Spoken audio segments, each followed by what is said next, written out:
Some absolutely fantastic news for both Tesla and US taxpayers today.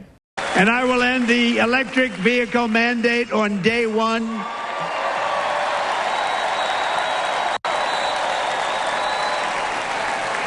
Thereby saving the U.S. auto industry from complete obliteration, which is happening right now, and saving U.S. customers thousands and thousands of dollars per car.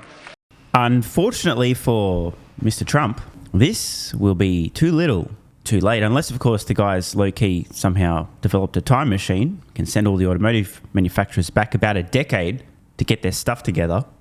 So, yeah, too little, too late. From Orange Man bad to Elon bad, Elon Musk stating in no uncertain terms, accurately so, obliteration is coming anyway.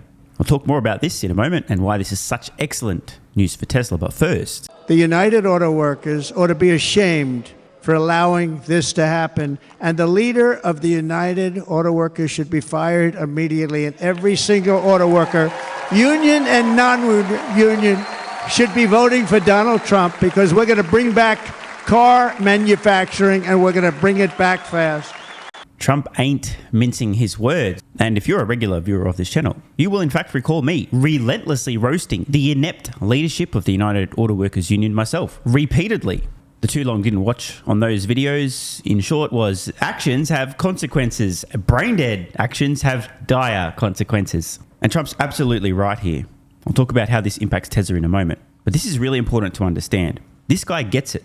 It's almost like he understands economics. If you guys aren't aware, the moronic UAW leadership, less than 12 months ago, maybe 6, 8, 9 months, demanded financially catastrophic, untenable compensation increases for UAW workers. The immediate result, entirely predictable, was mass layoffs, production suspensions, plants shutting down, and the long-term result, obviously, jobs being outsourced overseas. As I said, brain-dead actions have consequences. And to be clear, I'm not joining a pile-on in roasting the morons calling the shots at the UAW. Here's what I had to say back in 2023. Breaking. The UAW's mission is to accelerate the Detroit 3's transition to bankruptcy. And in response to a clip of the absolute moron leading the UAW, Sean 12IQ Fain, encouraging UAW members to strike, to demand untenable pay, to fuck around and find out, back in 2023, I also had this to say, with a clown emoji opening my post: this will not end well.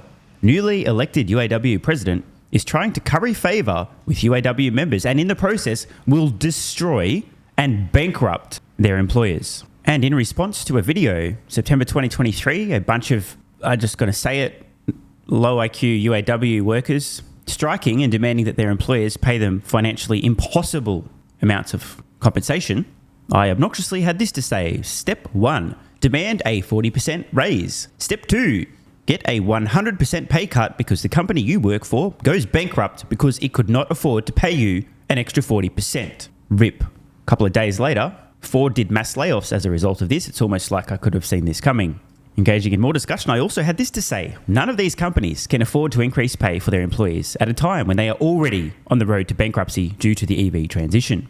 And I posted many videos at the time, including this, describing one of the videos I'd posted. UAW is putting Ford, GM, Stellantis, etc. on the verge of bankruptcy and risks blowing up the entire US automotive supply chain, including part suppliers. Over 100,000 jobs at stake. And then, of course, there was this, which I also pointed out at the time. This absolute fucking psychopath leading the UAW with a gigantic virtue signal to low IQ morons who don't understand how the world works, they don't understand economics, and they don't understand that actions have consequences. Wearing a shirt, eat the rich. When you have a small brain and don't understand how the world works, you can see this kind of stuff. Yeah, that's bullshit, man. Like, the company I work for, I want more money. I'm striking. Next minute, you don't have a job. You fucking idiot. You know what's better than eating the rich? Being able to feed yourself because you don't lose your job because you didn't demand unsustainable pay increases. So I'll let Trump finish his short roasting of the ineptitude of the UAW. They're building some of the largest auto plants anywhere in the world. Think of it, in the world. We're going to bring it back. We're going to make them. We don't mind that happening, but those plants are going to be built in the United States, and our people are going to man those plants. So Trump has the right idea here. Instead of the insanity of the UAW demanding impossible wage increases, forcing companies to outsource labour to build factories overseas, instead, heavily incentivise them to manufacture vehicles in the United States, which, funnily enough, is exactly what Tesla already does, making the most made in the US vehicles of any company in the US. However, despite the fact that Trump has the right idea and the best intentions, it is far too little too late, like I said, unless he has a time machine. Elon Musk pointing out the obvious, obliteration is coming anyway. He ain't wrong. And obvious things are obvious. Amid more of the discussion on X here, Alex accurately pointing out that he, me, and many others have been saying this for years. Now, one last very short clip from Orange Man Bad discussing electric vehicles, freedom, choice, and mandates. And if you were going to do this all over our country, this crazy electric mandate, if you're going to do this all, and by the way, I'm all for electric. They have their application. But if somebody wants to buy a gas-powered car, gasoline-powered car, or a hybrid, they're going to be able to do it. Fancy that. Giving people freedom and choice. Now, I just want to say something that should go without saying, but doesn't, because it involves a bit of thinking and understanding, and I'm not trying to be obnoxious. I'm just saying if you don't understand all the moving parts, you may not really grasp this. All of this discussion about EV mandates and EV tax credits and incentives and emissions targets and X% of the fleet or X% of your vehicles need to be electric or half electric, but it doesn't fucking matter. It's all completely irrelevant. Why do I say that? Because electric vehicles are riding cost curves down. They're becoming increasingly more affordable over time. And those cost declines will continue throughout the decade and beyond, meaning the average new vehicle, electric vehicle, which is already, at least Teslas are, below the average new vehicle in the US, will ride all the way down to becoming the cheapest vehicle even at the absolute arse end, the entry-level ultra-budget segment of the automotive market. That, of course, will be the last step, but it will get there. Meaning, consumers who today simply cannot afford an electric vehicle, in the future will be able to. And in fact, it will provide better value, price performance, more range, features, functionality, everything will be better. And it will be more affordable, meaning it'll be a total no-brainer. So there's no need to mandate companies to produce electric vehicles. There's no need to force consumers to buy them. There's no need to incentivize companies to make them, consumers to buy them, to offer discounts or taxes. It's totally unnecessary. This transition is happening regardless. Now, it is true that most companies today who don't really produce electric vehicles won't be in business in the future. They're fucked, but they've always been fucked because they were more than 10 years late to the party. They fucked around. Ineptitude, incompetence, and now they're going to find out. So all this discussion around do we need mandates or not, should we have tax incentives or not, it doesn't matter. EVs are going to get heaps better and heaps more affordable over time. More consumers are going to buy them. Then all consumers are going to buy them. Then the companies that don't produce them, or at least don't produce them at scale profitably, will go out of business. And that void, that hole, will be filled by companies like Tesla and Chinese EV manufacturers. As I've said in the past, incentivizing consumers today to purchase electric vehicles as they continue to become more affordable and more compelling over time would have been like having mandates or tax credits for consumers to adopt smartphones or personal computers or online streaming services. It was inevitable anyway. Imagine it's just over 100 years ago and consumers are starting to adopt the automobile in favor of the horse. Can you imagine back then the idea that government would incentivize consumers to buy, or even to mandate consumers to buy automobiles over horses, or to provide them tax incentives to buy an automobile over a horse? We've reached an almost equivalently farcical situation today. Now, there was a time where these tax incentives actually helped. It was about 15 years ago when companies physically could not manufacture an electric vehicle for under $100,000, but we're well past that point today. So all this discussion is completely irrelevant. Government's pissing away money with these tax credits. They should go away. They're unnecessary, unless, of course, they're actually a low-key disguised bailout for incompetent internal combustion engine vehicle manufacturers to subsidize their unprofitable businesses. So Musk is right. Obliteration is coming anyway. And props to Trump for attempting to help these companies survive, but they're already fucked. And we're going to make that change on day one.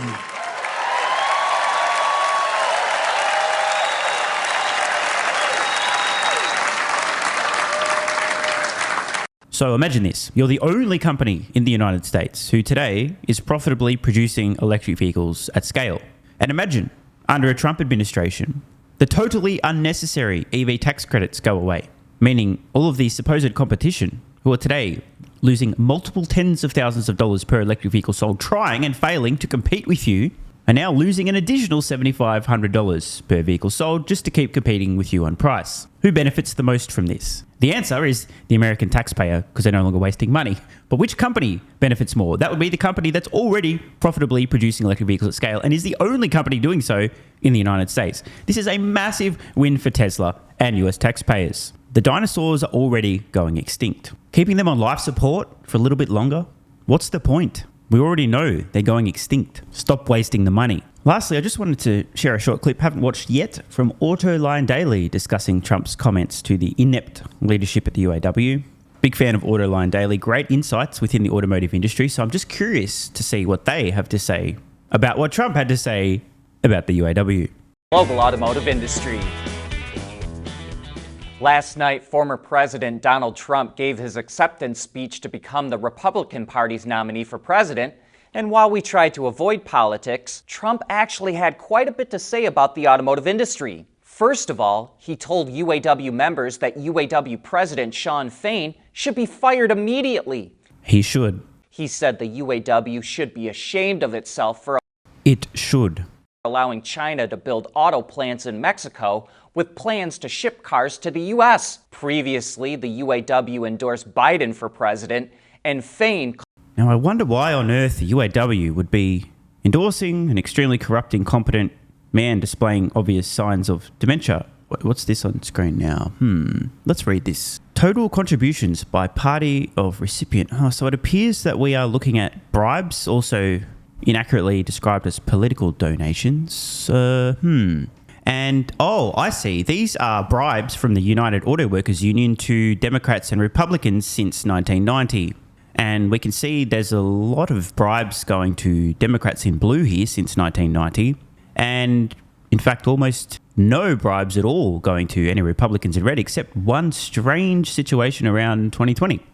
How curious. So the UAW endorsed the wet sock puppet after 30 years of bribes. Obviously, it's a total coincidence. Wait, what's this? Who wrote this? The Biden admin is outrageously corrupt. The UAW owns them. It's disgraceful. Who said that? How controversial and accurate. And what's this? Some guy with 3 first names posting, guess he came back when he was 40, in response to a post from same guy, in which Joe Biden explains political corruption back in 1974. This is interesting. Oh, hey, well, look, it's the same guy, Joe Biden, in a GM Hummer EV, who I think to date they've sold about 12 of these things. Almost not joking. And he said, on my watch, the Great American Road Trip is going to be fully electrified. And now, through a tax credit, you can get up to $7,500 on a new electric vehicle, which, by the way, at the time of this tax credit proposal, was extremely unfairly biasing union-made vehicles, as in UAW-made vehicles. Weird. And now you see the guy posing in a Hummer EV. What was the caption here? Weird that the person running the POTUS's Twitter thinks it's appropriate to share a photo of him with the UAW's eggplant buried in his throat. Now, why would I be pointing out signs of what appear to be corruption and political bribes from the UAW and the UAW's endorsement of an inept candidate? And then there's a corrupt tax credit, which again, at the time, if you guys missed it, the proposal here was to unfairly favour union-made vehicles. And now why would we be watching a clip of the same guy in 1974 talking about political corruption? Well, I'm not sure you should assume I'm not corrupt, but thank you for that, though. The system does produce corruption. I think implicit in the system is corruption. Whether or not you can run for public office, and it costs a great deal of money to run for the United States Senate, you have to go to those people who have money, and they always want something.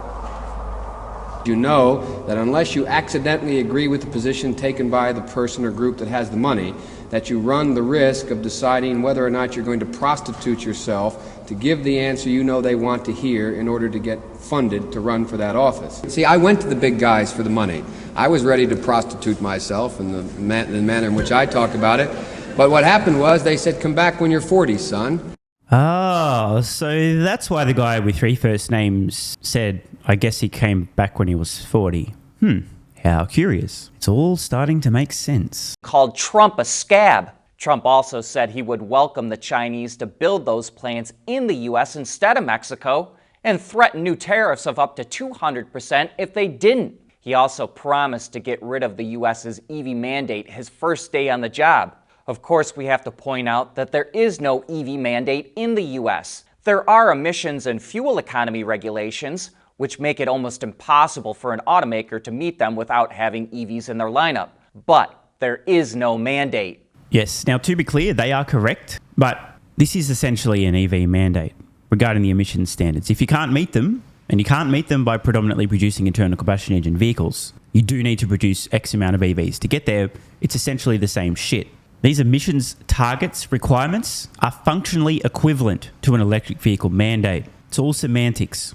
But as I said earlier, this entire discussion is irrelevant because the companies that don't intend on producing far more electric vehicles in the future than they would need to meet these targets won't be in business because their profitability will have collapsed, their sales will have collapsed, and they will have filed for bankruptcy. So it's a big fucking nothing burger. If Trump tried to overturn those regulations, there would likely be court fights that would go on for years. Even so, his administration could have a big impact on EV adoption. I'm going to strong disagree on this. Doesn't matter about the administration. It's not going to make a fucking difference. EVs are technological, economically inevitable. Doesn't matter who's telling people buy this, do that. Don't. It doesn't matter. And it's so funny seeing people get hung up on this entirely unnecessary and irrelevant discussion. They're happening, okay? Chill out. In China today, you can purchase a compelling electric vehicle with plenty of range. May not be as good as the Tesla, but you can do so for like $15,000. Not kidding. Even less. And Tesla's producing extremely compelling electric vehicles for around $40,000 in the US with US-based labor. And they're making money on those. Their actual cost to produce meaningfully less. And that's before the subsequent generations of vehicles. I don't understand how people don't really get this. They're going to keep getting cheaper and they're already affordable. Can you imagine what happens if Trump gets his way and Chinese companies begin manufacturing electric vehicles in the United States? This will be incredible for consumers. It really will. And it'll also help the US economy a huge amount. Huge job creation. Just imagine. I mean, this is really smart, by the way, from Trump. If the goal is economic growth and job creation. If you roll out the red carpet for Chinese EV makers into the US and say, look, you can sell them here as long as you build them here. And then suddenly you have companies like BYD building gigantic multi-billion-dollar plants and employing tens, eventually potentially hundreds of thousands combined employees in the United States building compelling electric vehicles to give consumers choice. This will be incredible. And some of the people who end up losing their job because the company they work for went bankrupt, e.g. GM and so on, may in fact be able to find new jobs working for some of these companies still in the US, still in the automotive industry, just producing electric vehicles. But again, to be clear, doesn't matter if it's a Trump administration or whoever the fuck they replace Biden, it doesn't matter. EVs are happening anyway. And Elon was right. The obliteration of legacy automotive manufacturers in the US is inevitable. Nothing is going to stop this occurring now. It's too late. As I've said a million times, actually more than that now, the future of the automotive industry by units sold and or produced per year is going to be Tesla and a bunch of Chinese companies. This is inevitable. That leaves no room for legacy automotive companies to be producing and selling vehicles in any meaningful volume if they're still solvent in the first place. The end. Want more content? Early access? Bunch of perks? Click the links in the pinned comment. AG1 is awesome. I've been taking it daily now for more than 3 years. It's a great way to fill in nutritional gaps. It's packed full of vitamins, minerals, and whole food source nutrients. Plus, has prebiotics, probiotics, and adaptogens to improve gut health, regularity, and help your body handle stress. I'm always looking for an edge to help me feel and perform my best, which is why I haven't missed a day of AG1 for more than 3 years. And I haven't missed a daily video in more than 3 years. Must be a coincidence, right? Just try it and see how you feel. Click the link in the pinned comment or head to drinkag1.com/SMR and get yourself a free 1-year supply of vitamin D3 plus K2 and 5 travel packs. But don't take my word for it. This is what viewers of the channel had to say after trying AG1. I feel like I have a lot more energy since I started on AG1. By the way, viewer, that makes 2 of us. On to the next. Just got my AG1 in the mail. Legit feeling the effects after day 3. This viewer's been taking AG1 for 8 months and says, what an investment. Another. 3 months ago, I started AG1 and have been enjoying the evenness of alertness and energy that lasts the day. I just started the wife on it too. Are you convinced yet? I mean, hey, it's worth trying, right? Click the link in the pinned comment or head to drinkag1.com/SMR or I can keep going. Plenty more to come. This viewer, after about a month on AG1, definitely a lack of fatigue in the afternoon. Pleasant side effect is that my coffee intake has imploded and is almost down to 0. One more? Yeah, why not?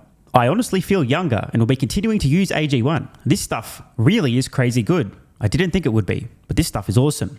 It really is what everyone is saying. One more? Don't mind if I do. I've just received my 3rd month supply.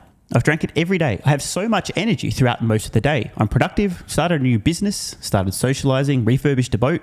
It's no coincidence. Thank you for your persistence, your integrity, and your insights. Now look, these are not my words. These are not my testimonials. This is what you guys and girls are saying. Maybe it's 100% placebo effect. But even if that's the case, I think it's money well spent. Click the link in the pinned comment or head to drinkag1.com/SMR and get yourself a free 1-year supply of vitamin D3 plus K2 and 5 travel packs. If you're still skeptical, hey, I don't blame you. Everyone on the planet seems to be promoting AG1 now, but guess what? They weren't nearly 3 years ago when I had this to say privately to my Patreon audience before there was a relationship, when I was asked about what I was doing for my health, energy, and so on. Just sharing my genuine, honest thoughts about a product I'd recently discovered that was at the time called Athletic Greens, now AG1. If I could only recommend one supplement to take, Athletic Greens, and I'm not getting paid to say this, Athletic Greens is a fucking game changer. I cannot believe how effective this is. No longer having a lack of energy in the afternoons. It's fucking amazing. There's only one thing to recommend seriously. Try Athletic Greens. You won't go back. So obviously, just like Elon Musk is a liar, a fraud, a con man, a scammer, a fake engineer, and Tesla's going bankrupt, you shouldn't trust that guy from about 3 years ago who, without any financial incentive, was promoting this product to his audience on Patreon when they were asking about health and what he's doing for supplements. Because obviously, there was some other reason he recommended that, obviously. Not sure what it was, but don't trust that guy. And all the testimonials, like my mental game has improved with AG1. I feel better than ever. I'm so impressed I've bought it for both my parents. I feel more focused and have better digestion. Incredible difference. No more afternoon fatigue. It's relieved gut issues. These are all just obviously fake testimonials from fake people. Right?